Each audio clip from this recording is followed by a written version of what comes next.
Mga dapat gawin sa pag-aalaga ng ARC.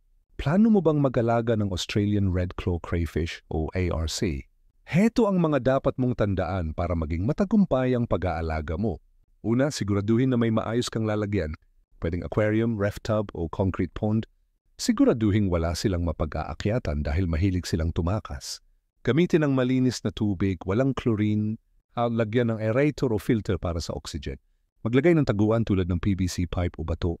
Importanteng may mapagtataguan sila lalo na kung nagmumold. Pakainin ng sinking pellets, gulay gaya ng kangkong at carrots pero huwag susobra. 1 o 2 beses lang sa isang araw. Palitan ng 10 to 30% ng tubig linggo-linggo lalo na kung wala kang magandang filtration. Tanggalin ang tirang pagkain at dumi. Kung may crayfish na sugatan o bansot, ihiwalay agad para di mabuli. Masaya at rewarding mag-alaga ng ARs. Basta't may tiyaga, malilinis ang tubig at sapat ang pagkain, tiyak na lalago at dadami sila. Alagaan ng tama para lumaki ng tama.